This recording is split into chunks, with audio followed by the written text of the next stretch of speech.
சென்னையில் கிண்டியில் இருக்கிற கார்சென்ஸுக்கு தாங்க நம்ம வந்திருக்கிறோம். கார்த்திக் சார் இல்லாத டைமில் நான் வந்திருக்கோம் அப்படின்னா நீங்களே தெரிஞ்சுக்கோங்க. லைக் ஒரு எமர்ஜென்சி அப்படின்னு சொல்லலாம். டயர் கிழிஞ்சி அவங்க வந்து 90 ஸ்பீடில் தாங்க போயிருக்காங்க. அவங்க கண்ட்ரோலிலேருந்து சைடில் இருக்க டிவைடரில் வந்து விட்டு பார்த்தீங்கன்னா ஃபுல்லாக ஒரு மிகப்பெரிய ஒரு ஆக்சிடென்ட். இந்த வண்டியில் வந்து பார்த்தீங்கன்னா இவ்வளோ பெரிய ஒரு ஆக்சிடென்ட் ஆயிருக்கு. பயங்கரமாக இம்பாக்ட் இருந்திருக்கும் உள்ளார. அவங்களுக்கு எதுவும் தெரியாமலாம் இருந்திருக்காது. ஆமாம், கண்டிப்பாக தெரியும் அவங்களுக்கு. ஸோ அந்த டைமில் ஏர் பேக் ஓப்பன் ஆச்சா? ஓப்பன் ஆகலையா சார்? ஓப்பன் ஆகலை. ஒரு ஹைவேல 90 கிலோமீட்டர் ஸ்பீடில் தாங்க போயிருக்காங்க. ஒரு நல்ல ஒரு கான்டினென்டல் டயரோ இல்லை ஒரு பிராண்டட் டயரோ போட்டுருந்தாங்கன்னா இந்த இஷ்யூ வந்து ஆயிருக்காது. மிகப்பெரிய ஒரு ஆக்சிடென்ட். வந்து இன்றைக்கி வந்து அவங்களுக்கு 12 லட்சம் வரைக்கும் இந்த வண்டிக்கு வந்து செலவு ஆகும் அப்படின்னு சொல்லியிருக்காங்க கம்பெனியில். ஸோ நீங்கள் வந்து எவ்வளோ கோட் கொடுக்குறீங்க? கம்பெனியில் 12 lakhs வந்து இந்த வண்டி இப்போ நம்ம வந்து இந்த வண்டிக்கு 7 லட்சம் ரூபாய் கொடுத்துருக்கோம் நம்ம. ஸோ ஒரு 5 years ஓல்டுக்கு மேலே ஒரு கார் வந்து நம்ம இன்றைக்கி ஆக்சிடென்ட் ஆகி இன்சூரன்ஸில் கிளைம் பண்ணோம் அப்படின்னா 50% ஆஃப் அமௌண்ட் தான் வந்து நமக்கு வந்து கிளைம் ஆகும். ஸோ ஒரு 12 lakhs இது வந்து செலவாகுதுன்னு பார்த்தீங்கன்னா மீதி 6 lakhs வந்து பார்த்தீங்கன்னா இந்த ஓனர் தான் வந்து போடணும். ஸ்டில் இன்சூரன்ஸ் இருந்துமே நீங்கள் வந்து ஒரு 6 lakhs பே பண்ண வேண்டியதாக இருக்கும். ஸோ இப்போ நீங்கள் கார்சென்ஸில் லைக் ஒரு மல்டி பிராண்ட் சர்வீஸ் சென்டர்லையுமே வந்து நாங்கள் கிளைம் பண்ணலாம். And any car any imported car we can claim. So வந்து இந்த வண்டி இன்ஸ்பெக்ஷன் முடிஞ்சு நீங்கள் இந்த வண்டியை ரெடி பண்ணி கொடுக்கறதுக்கு எவ்வளோ நாள் எடுக்கிறீங்க?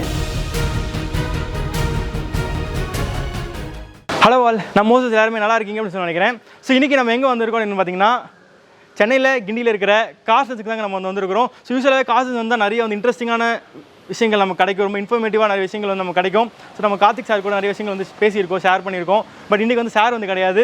பட் ஸ்டில் இந்த வீடியோ வந்து ரொம்ப வந்து இன்ட்ரெஸ்டிங்காக இருக்கும். ஏன்னா ரொம்ப வந்து ஒரு முக்கியமான ஒரு விஷயத்தை பற்றி நான் உங்களுக்கு காமிக்கலாம்னு சொல்லிட்டு தான் வந்து வந்திருக்கிறேன்.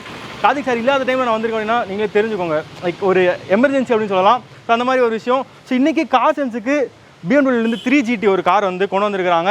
எதுக்குன்னு பார்த்தீங்கன்னா ஒரு மேஜர் ஆக்சிடென்ட் நடந்திருக்குங்க. ஒரு சின்ன ஒரு தப்பால் ஒரு மிகப்பெரிய ஒரு ஆக்சிடென்ட், உயிர் சேதம் எதுவும் ஏற்படலை. பட் வந்து ஸ்டில் நிறைய வந்து எக்ஸ்பென்ஸ் ஒரு அரௌண்ட் ஒரு 12 lakhsக்கு வந்து செலவு பண்ணுற மாதிரி ஒரு மேஜர் ஆக்சிடென்ட் ஒரு காரில் வந்து நடந்திருக்குது. பட் அந்தளவுக்கு ஒரு பெரிய ஒரு தப்பு பண்ணி அந்த ஒரு மேஜர் ஆக்சிடென்ட் நடக்கலை. என்ன நடந்துச்சு அப்படின்றத நான் உங்களுக்கு வந்து சொல்கிறேன். அப்படியே என் கூட வாங்க. லைக் என்னென்ன விஷயங்கள்லாம் அந்த வண்டியில் டேமேஜ் ஆகிருக்கு, என்னென்ன பார்ட்ஸ் மாற்றணும், கம்பெனிக்கு போனால் எவ்வளோ ஆகுது, இவங்ககிட்ட வந்து எவ்வளோ ஆகுது, ஸோ உள்ளே இருக்கிறவங்களுக்கு என்ன ஆச்சு, அண்ட் வந்து ஏர் பேக் வந்து வந்துச்சா இல்லையா, எல்லா டீட்டெயில்ஸும் நம்ம வந்து இந்த வீடியோ டீட்டெயிலாக வந்து பார்க்க போகிறோம். ஸோ இதான் வந்து பார்த்திங்கன்னா அந்த கார். இங்கே பாருங்கள், நான் ஃப்ரண்ட் லுக்லேருந்தே காமிக்கிறேன். 2016 மாடலுங்க BMW. ஒரு 7 years மேலே ஆகுது. என்ன ஆச்சுன்னு பார்த்தீங்கன்னா ஒன்றுமே இல்லை. இந்த டயரில் ஹீட் ஆகி டயர் வெடிச்சிருக்குது. ஒரு ஹைவேல 90 கிலோமீட்டர் ஸ்பீடில் தாங்க போயிருக்காங்க. ஒரு நல்ல ஒரு கான்டினென்டல் டயரோ இல்லை ஒரு பிராண்டட் டயரோ போட்டுருந்தாங்கன்னா இந்த இஷ்யூ வந்து ஆயிருக்காது. பட் அவங்க வந்து ஒரு சைனா பிராண்ட் ஒரு டயர் வந்து போட்டுட்டு யூஸ் பண்ணிட்டு இருந்திருக்காங்க. ஸோ இவ்வளோ பெரிய காரு, லைக் இதில் வந்து பட்ஜெட் நம்ம பார்த்தோம் அப்படின்னா இந்த மாதிரி தான் ஆகும். அதுக்கு ஒரு சிறந்த எக்ஸாம்பிள் இந்த கார் தான். ஸோ டயர் அப்படின்றது தான் ஒரு காருக்கே ரொம்ப வந்து முக்கியம். ஸோ நம்ம வந்து ஒரு கார் வந்து வச்சுருக்கோம் அப்படின்னா ஒரு நல்ல டயர் போட்டு ஒரு நல்ல ஒரு அதில் வந்து காஸ்ட் கட்டிங் பண்ணாமல் போட்டு யூஸ் பண்ணணும் அப்படின்றதுக்காக தான் நான் வந்து மெயினாக இந்த விஷயம் உங்களுக்கு சொல்லிட்டு இருக்கிறேன். ஸோ இந்த டயர் வந்து பார்த்தீங்கன்னா இங்கே பாருங்கள், டயர் கிழிஞ்சி அவங்க வந்து 90 ஸ்பீடில் தாங்க போயிருக்காங்க. அவங்க கண்ட்ரோலிலேருந்து சைடில் இருக்க டிவைடரில் வந்து விட்டு பார்த்தீங்கன்னா ஃபுல்லாக ஒரு மிகப்பெரிய ஒரு ஆக்சிடென்ட். வந்து இன்றைக்கி வந்து அவங்களுக்கு 12 லட்சம் வரைக்கும் இந்த வண்டிக்கு வந்து செலவு ஆகும் அப்படின்னு சொல்லியிருக்காங்க கம்பெனியில். பட் வந்து இன்சூரன்ஸ் தானே இருக்குது, அவங்க கம்பெனிக்கு போகாமல் ஏன் வந்து கார்சென்ஸ் கொண்டு வந்திருக்காங்கன்னு பார்த்தீங்கன்னா ஸோ ஒரு 5 years ஓல்டுக்கு மேலே ஒரு கார் வந்து நம்ம இன்றைக்கி ஆக்சிடென்ட் ஆகி இன்சூரன்ஸில் கிளைம் பண்ணோம் அப்படின்னா 50% ஆஃப் அமௌண்ட் தான் வந்து நமக்கு வந்து கிளைம் ஆகும். ஸோ ஒரு 12 lakhs இது வந்து செலவாகுதுன்னு பார்த்தீங்கன்னா மீதி 6 lakhs வந்து பார்த்தீங்கன்னா இந்த ஓனர் தான் வந்து போடணும். ஸ்டில் இன்சூரன்ஸ் இருந்துமே நீங்கள் வந்து ஒரு 6 lakhs பே பண்ண வேண்டியதாக இருக்கும். ஒரு இந்த மாதிரி ஒரு சின்ன ஒரு தப்புக்காக, ஒரு சின்ன ஒரு கேர்லெஸ்க்காக, லைக் ஏன்னா அவங்க டயர்லாம் ஆல்ரெடி வந்து மாற்றிருக்கலாம். டயர் சுத்தமாகவே இல்லை. இந்த மாதிரி ஒரு டயரில் ஓட்டும்போது அதுவும் ஹை ஸ்பீடில் ஹைவேல போகும்போது லைக் 90 தான் போயிருக்காங்க. ஹீட்டிங் இஷ்யூ ஆகி டயர் அப்படியே பிளாஸ்ட் ஆகி, மற்ற டயர்ஸ்லாம் நல்ல குவாலிட்டியான பிராண்டட் டயர்ஸ் யூஸ் பண்ணியிருந்தீங்கன்னா இந்த மாதிரி வெடிச்சிருக்காது. பட் காற்று கம்மியாக இருக்கும், நீங்கள் மேனேஜ் பண்ணி நிப்பாட்டியிருக்கலாம். பட் இது வந்து வெடிச்சதுக்கப்புறம் அவங்களால கண்ட்ரோலே பண்ண முடியல சுத்தமாகவே. ஸோ அதனால் என்னென்ன விஷயங்கள்லாம் போயிருக்கு அப்படின்னு பார்த்தீங்கன்னா ஹெட்லைட் யூனிட் வந்து போயிருக்கு, இந்த ஃபாக்லைட் அசம்பிளியாக இருக்கட்டும், பம்பரு, இந்த பானட் பாருங்கள் ஒரு மாதிரி இதுவே ஷேப்பே போயிடுச்சு. அண்ட் நம்மளால் இந்த இதுவே பார்க்க முடியும், உள்ளார சஸ்பென்ஷன் அந்த இதுவே பார்க்க முடியும். சேசிஸில் வந்து பார்த்திங்கன்னா அந்த ஒரு சின்ன ஒரு பெண்ட் ஆகிருக்கு. அண்ட் ஃபெண்டர் வந்து கம்ப்ளீட்டாக போயிருக்கு. டோர் மாற்றணும். ஒரு புது டோர்லாம் வந்து எவ்வளோ வரும் அப்படின்னு நமக்கே தெரியல. அண்ட் வந்து இங்கே பாருங்கள் ஓஆர்எம்ஸும் உடஞ்சிருக்குது. நம்மளால் இப்போ இந்த டோர் கூட ஓப்பன் பண்ண முடியாது. ஸோ இந்த மாதிரி இத்தனை வேலை வந்து இந்த வண்டியில் இருக்குது. ஸோ ஒரு விஷயத்துக்கும் எவ்வளோ செலவாகும், லைக் இந்த மாதிரி ஆக்சிடென்ட்ஸ்லாம் அவாய்ட் பண்ணணும் அப்படின்னா நம்ம வந்து என்ன பண்ணணும் அப்படின்னு சொல்லிட்டு நிறைய விஷயங்கள் நமக்கு வந்து கண்டிப்பாக தெரிஞ்சுக்கணும். அதுக்கு வந்து நமக்கு வந்து யார் வந்து இப்போ நம்ம சொல்ல போகிறான்னு பார்த்தீங்கன்னா இன்றைக்கி வந்து கார்த்திக் சார் இல்லை. ஸோ அதை வந்து நமக்கு ரீப்ளேஸ் பண்ண விதமாக பண்ண முடியாது. பட் ஸ்டில் நமக்கு வந்து கார்சென்ஸோட மேனேஜர் சார் பாலாஜி சார் வந்து நமக்கு வந்து டீடைல்ஸ் கொடுக்க போகிறாங்க. சார் ஆல்ரெடி நம்ம வந்து பார்த்துருப்போம். சார் கண்டிப்பாக சொல்லிடலாமா? சொல்லலாம் சார். வாங்க சார். ஸோ பாலாஜி சார் நம்ம கூட வந்திருக்காங்க. Sir hi sir. Hi, how you? நல்லா இருக்கீங்களா சார்? நல்லா இருக்கேன். தேங்க்யூ. சர்டிஃபிகேஷன்லாம் எப்படி சார் போயிட்டு இருக்கு? நல்லா இம்ப்ரூவ் ஆகிட்டு இருக்கு. கண்டிப்பாக. சார் இன்றைக்கி வந்து இந்த வண்டி வந்து காசன்ஸ் வந்திருக்கு. ஸோ நீங்கள் வந்து 15 வருஷத்துக்கு மேலே ஃபீல்டில் இருக்கீங்க. ஸோ நிறைய ஆக்சிடென்ட் ஆன வண்டியெல்லாம் பார்த்துருப்பீங்க. பார்த்துருக்கோம் நம்ம. ஸோ இந்த ஆக்சிடென்ட் பற்றி நீங்கள் என்ன நினைக்கிறீங்க? இது வந்து இன்னும் கொஞ்சம் கவனமாக இருந்திருந்தாருன்னா இந்த டயர் இந்த அளவுக்கு அவருக்கு மேஜர் ஆக்சிடென்ட் ஆயிருக்க வாய்ப்பு இல்லை. மைனரோட முடிஞ்சிருக்கும். ஒரு டயர் ஒரு மைனராக கவனிக்காததுனால நமக்கு இந்த இவ்வளோ பெரிய டேமேஜில் கொண்டு போய் அவருக்கு விட்டுட்டு. கண்டிப்பாக. ஸோ அவங்க வந்து யூஸ்வலாக நம்ம போனோம்னா கம்பெனிக்கு ஒரு என் கார் எடுத்துக்கோங்க, Honda i20 இந்த மாதிரி ஒரு ஆக்சிடென்ட் ஆகுதுன்னா நான் கம்பெனிக்கு எடுத்துகிட்டு போனால் என் வண்டிக்கு எவ்வளோ சார் செலவு ஆயிருக்கும்? இந்த மாதிரி விஷயம்லாம் போயிருந்தா அரௌண்ட் 1.5 அந்த மாதிரி 1.5 லட்ச ரூபாய்க்குள்ள முடிஞ்சிருக்கும். எல்லாமே இன்சூரன்ஸ் நான் கிளைம் பண்ணியிருக்கலாம். பட் இன்னைக்கு பாருங்க அவங்களால கிளைம் பண்ண முடியல. ஒரு 5 வருஷம் ஓல்டு கார் அப்படின்றனால அவங்களால ஃபுல் டிப்ரிசியேஷன் அதாவது 5 இயர்ஸ்க்கு மேலே டிப்ரிசியேஷன் இருக்கிறதுனால அவங்களுக்கு ஒரு பிளாஸ்டிக்கு மெட்டலுக்கெல்லாம் அவங்க தனித்தனி டிப்ரிசியேஷன் கால்குலேட் பண்ணி கொடுக்குறதுனால அவங்க பண்ண முடியல. ஆமாம். இப்போ கஸ்டமர் ஹேஸ் டு பே 50% அந்த மாதிரி வந்துடும் சார். அப்புறம் யூஸ்வலாக வந்து கம்பெனியில் தானே இந்த மாதிரி இன்சூரன்ஸ்லாம் கிளைம் பண்ண முடியும்னு சொல்லிட்டு ஒரு விஷயம் தான் எங்கள் மைண்டெல்லாம் அப்படி தான் இருக்குது. ஸோ இப்போ நீங்கள் கார்சென்ஸில் லைக் ஒரு மல்டி பிராண்ட் சர்வீஸ் சென்டர்லையுமே வந்து நாங்கள் கிளைம் பண்ணலாம். And any car any imported car we can claim. Okay. So ஏதாவது ஆக்சிடென்ட் ஆச்சுன்னா இங்கேயே கொண்டு வந்துக்கலாம். நம்ம கிளைம் பண்ணலாம் எல்லாமே கிளைம் பண்ணலாம். ஸோ இப்போ கம்பெனிக்கு எடுத்துகிட்டு போனால் 100% வந்து OEM தான் வந்து யூஸ் பண்ணுவாங்க. ஆமாம். ஸோ நீங்கள் இந்த விஷயத்துக்கு என்ன மாதிரி யூஸ் பண்ணுவீங்க ஸ்பேர்ஸ்? டேரெக்டாக கம்பெனியில் பர்ச்சேஸ் பண்ணுறதை விட நம்மள்ட்ட OEM இருக்குல்ல, மேனுஃபேக்சர்கிட்ட நம்ம வாங்கும்போது விலை நமக்கு குறையும். இப்போ ஹெட்லைட்லாம் ஒரு 1.5 லட்ச ரூபாய் வரும்போது நம்மகிட்ட வாங்கும்போது 80,000. அதோட பாதி ரேட் வரும். கஸ்டமர் அப்போ கம்பெனி போயிருந்தா 80,000 டைரக்டா பே பண்ற மாதிரி. ஓகே. இப்போ நம்ம கிட்ட வரும்போது வெறும் 40,000 ஒரு 30,000. Same quality product, same quality எல்லாமே சேம் தான். அதுல எந்த காம்ப்ரமைஸுமே கிடையாது. காம்ப்ரமைஸுமே இருக்காது. ஓகே. ஸோ நீங்க வந்து எவ்வளவு கோட் கொடுக்குறீங்க? கம்பெனில 12 lakhs வந்து இந்த வண்டிக்கு இப்போ நம்ம வந்து இந்த வண்டிக்கு 7 லட்சம் ரூபாய் கொடுத்துருக்கோம். நம்ம 7 லட்சம் தான். அதே குவாலிட்டில அதே ஒர்க் பண்ண போறீங்க. சேம் லேபர்லாம் உங்ககிட்ட கொஞ்சம் கம்மியா நீங்க கம்மியா இருக்கு. லேபர்லாம் நம்ம அட்ஜஸ்ட் பண்ணி நம்ம பண்ணிக்கலாம். நம்ம கம்பெனி மாதிரி ஸ்டாண்டர்ட் லேபர் போடுறது இல்ல. ஓகே. மினிமைஸ் பண்ணி கஸ்டமர் என்ன சப்போர்ட் பண்ண முடியுமோ நம்ம பார்த்து பண்ணிடலாம். Super sir. ஸோ என்னென்ன விஷயங்களா சார் இந்த வண்டியில நம்ம மாற்றணும்? இதில் வந்து நம்ம அந்த ஃபெண்டர் மாற்றணும், வீல் ரிம்மு, டயரு, அதே மாதிரி ஸ்டீரிங் பாக்ஸ்லாம் உடஞ்சிருக்கு. இப்போ இதே கம்பெனிலெல்லாம் போனீங்கன்னா 3 lakhs வரும். ஓகே. நம்ம அதெல்லாம் நம்ம மேக்ஸிமம் என்ன பண்ண முடியுங்கிறத பார்த்து பண்ணலாம்.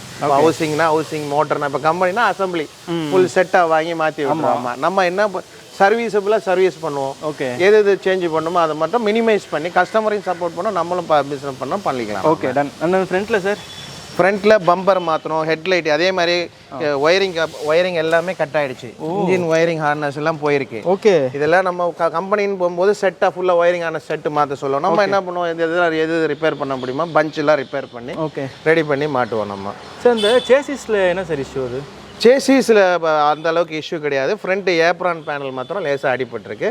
நம்ம அதை ரிப்பேர் பண்ணிக்கலாம். நம்ம பண்ணிவிட்டு அலைன்மெண்ட்லாம் பண்ணும்போது ஓரளவுக்கு 90% எல்லாம் கிளியர் ஆகிடும். சரி, இந்த ஹெட்லைட் போயிருக்குல்ல, இந்த செட்டு இது மட்டும் மாற்றணுமா இல்லை அதுவுமே மாற்றுற மாதிரி இருக்குமா? பேராலாம் மாற்ற மாட்டோம். எது போயிருக்கோ அதை இதே கம்பெனினா செட்டாக மாற்றுவாங்க. நம்ம எது போயிருக்கோ அதை மாத்திரம் மாற்றுவோம். நம்ம சரி, இந்த ஹெட்லைட்லாம் எவ்வளோ சார் காஸ்ட் வரும்? அரௌண்ட் 80,000 நம்ம கிட்ட வரும். ஒரு லைட்டு ஒரு லைட் மொத்தமாக அசம்பிளினும் போது 1.25 ஃபாக்லைட் அசம்பிளி அந்த செட்டோட. ஓகே. அண்ட் வந்து இந்த ஃபெண்டர் பேனல்லாம் ஃபெண்டர்லாம் அரௌண்ட் ஒரு 60 கிட்ட வரும் நம்ம கிட்ட. ஆமாம். டயர் மாற்றிடுவீங்க? டயரு, ரிம் எல்லாமே, சஸ்பென்ஷன் எல்லாமே அடிபட்டுருக்கு. மாற்றி தான் ஆகணும். நம்ம டோர் மாற்றுறீங்களா இல்லை வேலை செய்வீங்களா? அது எனக்கு டவுட்டாக இருக்குது. எனக்கு ஆக்சுவலாக டோர் மாற்றணும்னா 125 வரும். நம்ம மேக்ஸிமம் ட்ரை டு ரிப்பேர் பண்ண பார்ப்போம். ரிப்பேர் பண்ணி அட்ஜஸ்ட் பண்ணி பார்க்கலாம். டிங்கர் இல்லை நம்மள்ட்ட ஓல்டு பார்ட்ஸ் ஏதாவது மார்க்கெட்டில் என்ன கிடைக்கும் இன்சூரன்ஸில் சொல்லிட்டு எக்ஸ்சேஞ்ச் போட்டு பண்ணலாம். அண்ட் வந்து ஓவர்விஎம் அது மாற்றிடுவோம். எது மாற்ற வேண்டியது கம்பல்சரி மாற்றி தான் ஆகணும். ஓகே சார், கிளியராக புரிஞ்சிச்சு. ஸோ இந்த மாதிரி ஒரு சின்ன தப்பால் எவ்வளோ விஷயங்கள் நடக்குது பாருங்கள். எல்லாருக்குமே இன்சூரன்ஸ் கம்பெனி வந்து யோசிப்பாங்க. நம்மகிட்ட வரும்போது நம்ம மேக்ஸிமம் என்ன சப்போர்ட் பண்ணுவோம் நம்ம பண்ணி கொடுத்துக்கலாம். கஸ்டமருக்கு ஒரு லிமிட்டடாக என்ன அவரோட வேல்யூ குறைச்சி நம்ம பண்ணி கொடுக்கலாம். கண்டிப்பாக. ஸோ இன்சூரன்ஸ் கம்பெனியில் வந்து இப்போ நீங்கள் கார் எடுத்துகிட்டு வந்து வச்சிருக்கீங்க சார், கஸ்டமர் வந்து இன்சூரன்ஸ் கம்பெனி வந்து இங்கே வந்து இன்ஸ்பெக்ட் பண்ணுவாங்களா? எல்லாமே இங்கே வந்து இன்ஸ்பெக்ட் பண்ணுவாங்க. நம்ம என்ன இப்போ பண்ணதை வந்து ரீஇன்ஸ்பெக்டும் பண்ணுவாங்க. ஓகே. எல்லாம் ஃபைனல் இன்ஸ்பெக்ஷன் எல்லாமே பார்த்துட்டு தான் அப்ரூவல் பண்ணி தான் அப்புறம் ரிலீஸ் பண்ணுவோம். ஸோ எவ்வளோ நாள் சார் எடுக்குது அந்த ப்ராசஸ் எல்லாமே? இன்சூரன்ஸ் கிளைம் இப்போ இன்டிமேஷன் கொடுத்தீங்கன்னா மறுநாளே வந்து ப்ராசஸ் பண்ணுவாங்க. ஓகே. இதே மேஜர் கிளைமாக இருந்ததுன்னா அவங்க வந்து இது எதனால் ஆக்சிடென்ட் அதுக்கு ஒரு டைம் ஒரு மினிமம் ஒரு 4-5 days அவங்க எடுப்பாங்க. அதுக்கப்புறம் நமக்கு அப்ரூவல் கொடுப்பாங்க. கண்டிப்பாக இது மேஜர் கிளைம் தானே? Major claim. அதுக்கப்புறம் நம்ம டிஸ்மேண்டில் பண்ணி திருப்பி வந்து ரீஇன்ஸ்பெக்ஷன் பண்ணுவாங்க. இப்படியே ப்ராசஸ் போய்கிட்டே இருக்கும். ஒவ்வொரு ஸ்டெப்பாகவும் பண்ணலாம். ஸோ வந்து இந்த வண்டி இன்ஸ்பெக்ஷன் முடிஞ்சு நீங்கள் இந்த வண்டியை ரெடி பண்ணி கொடுக்கறதுக்கு எவ்வளோ நாள் எடுக்கிறீங்க? மினிமம் எப்படி நமக்கு அப்படியே ஒரு 25 days to 30 days, ஒரு மாதம் ஆகிடும்னு வச்சு. ஒரு மாதம் மேக்ஸிமம், ஒரு மாதம் மேக்ஸிமம். ஒரு மேஜர் ஒரு ப்ராப்ளம்ல இந்த மாதிரி இது இன்சூரன்ஸோட வந்தோம் அப்படின்னா ஒரு மாதத்துல நீங்கள் எல்லா வேலையும் முடிச்சு கையில் கொடுத்துடலாம், நம்ம ரெடி பண்ணி கொடுத்துருவீங்க. பா, ஸோ இதுதாங்க விஷயமே. ஸோ இந்த மாதிரி ஒரு விஷயங்கள் சார் வந்து ரொம்ப எக்ஸ்பீரியன்ஸ் இந்த ஃபீல்டில். ஸோ அவர் கிட்ட கேட்டால் நமக்கு இன்னுமே வந்து கிளாரிட்டி கிடைக்கும்னு சொல்லிட்டு தான். Thank you so much sir. Thank you. So guys எல்லாம் வந்து வீடியோ பார்த்துருப்பீங்க. ஸோ வீடியோவில் நிறைய விஷயங்கள் வந்து நம்ம பாலாஜி சார் கூட வந்து பேசியிருப்போம். பட் ஸ்டில் அவரை நான் திருப்பி வந்து நம்மளோட ஷோவில் கொண்டு வந்ததுக்கு எதுக்குன்னு பார்த்தீங்கன்னா 2-3 விஷயங்கள் நான் கேட்க மறந்ததுக்காக. சார் கேட்கட்டுமா சார்? தாராளமாக கேளுங்க, சொல்லுங்கள். கண்டிப்பாக. ஸோ சார் இந்த வண்டியில் வந்து பார்த்தீங்கன்னா இவ்வளோ பெரிய ஒரு ஆக்சிடென்ட் ஆயிருக்கு, பயங்கரமாக இம்பாக்ட் இருந்திருக்கும் உள்ளார, அவங்களுக்கு எதுவும் தெரியாமலாம் இருந்திருக்காது. ஆமாம், கண்டிப்பாக தெரியும் அவங்களுக்கு. ஸோ அந்த டைமில் ஏர் பேக் ஓப்பன் ஆச்சா? ஓப்பன் ஆகலையா சார்? ஓப்பன் ஆகலை. எதனால? அவங்க ஃபஸ்ட்டு சீட்டு பெல்ட்டு போட்டிருக்க மாட்டாங்க. அதாவது சீட்டு பெல்ட் போட்டால் தான் இந்த சைடு பேசஞ்சர் ஏர் பேக்கோ எந்த ஏர் பேக்கோ நமக்கு ஓப்பன் ஆகும். சரி, அது சேஃப்டிக்காக இதே வேற வண்டியாக இருந்ததுன்னா பர்சனுக்கு அடிபட்டிருக்கும். இதுவே BMW இருக்கிறதுனால இந்த அந்த அளவுக்கு டேமேஜ் இல்லை, பட் மைனரோட அப்படியே முடிஞ்சிருச்சு. சீட்டு பெல்ட் போட்டிருந்தா இன்னும் அவங்களுக்கு நல்லா சேஃபாக இருந்திருக்கும், ஏர் பேக்லாம் கொஞ்சம் வந்துருக்கும். பட் இந்த கேஸில் எனக்கு வந்து அவங்க பண்ணது கரெக்டாக தப்பானே தெரியல. ஏன்னா ஏர் பேக் ஓப்பன் ஆகிருந்தா அந்த வண்டியோட செலவே வேற லெவல். பட் ஆனால் மெயின் ஹியூமன் தானே, உயிர் தானே முக்கியம். வண்டி பண்ணிக்கலாம். அது எவ்வளோ சார் இருக்கும்? ஒரு ஏர் பேக்லாம் வெளியே வந்துச்சுன்னா அப்போ இன்னொரு காஸ்ட், இதுக்கு இன்னொரு 3 lakhs 4 lakhs கூட போயிடும். ஓகே, பட் ஆனால் அதுக்கு வேல்யூ கிடையாது இல்லையா உயிருக்கு? கண்டிப்பாக அதுக்காக தான் நம்ம சேஃப்டிக்கு கொடுக்குறோம். ஆமாம்.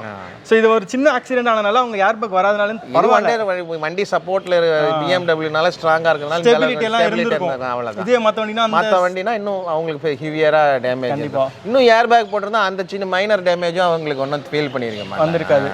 பட் செலவாயிருக்கும். பட் ஓகே, நீங்க சொன்ன மாதிரி ஓகே. ஸோ அதாங்க விஷயமே. இந்த ஒரு விஷயத்தையும் உங்களுக்கு சொல்லணும் அப்படின்னா, எங்கே போனாலும் வந்து ஏர் பேக் வந்து டிரைவர் மட்டும் கிடையாது, கோ டிரைவரும் போட்டுட்டு போங்க. அப்போ தான் உங்களோட ஏர் பேக் வந்து வெளியில் வரும். பட் ஸ்டில் வந்து அந்த பில்லர், அந்த ஏர் பேக் இருக்கிற அந்த இடத்துல மவுண்டிங் கரெக்டாக அடிச்சதுன்னா எப்படி ஓப்பன் ஆகிடும், டிரைவருக்கு என்ன ஆனாலும் ஓப்பன் ஆகிருக்கும். பட் இப்போ பெல்ட்டும் போடாமல் கரெக்ட் பொசிஷனும் இல்லாதனால அவருக்கு வந்து ஓப்பன் ஆகலாம். ஸோ இதாங்க விஷயமே. Thank you so much sir. So video உங்களுக்கு கண்டிப்பாக யூஸ்ஃபுல்லாக இருக்கும்னு நினைக்கிறேன். ஸோ உங்கள் வீடியோ பிடிச்சிருந்தா வீடியோ லைக் பண்ணுங்க, ஷேர் பண்ணுங்க, மறக்காம சேனல் சப்ஸ்கிரைப் பண்ணிடுங்க. ஸோ காசன்ஸில் உங்களோட கார் நீங்கள் ஒரு கார் வாங்குறதுக்கு முன்னாடி சர்டிஃபை பண்ண நினச்சிங்கன்னா கொண்டு வாங்க. ஸோ நான் வேறு ஒரு இன்ட்ரெஸ்டிங்கான வீடியோ உங்களை சந்திக்கிறேன். அது வரைக்கும் it's bye from Moses and mister Balaji sir. Thank you sir. So love you all, have a great day, take care.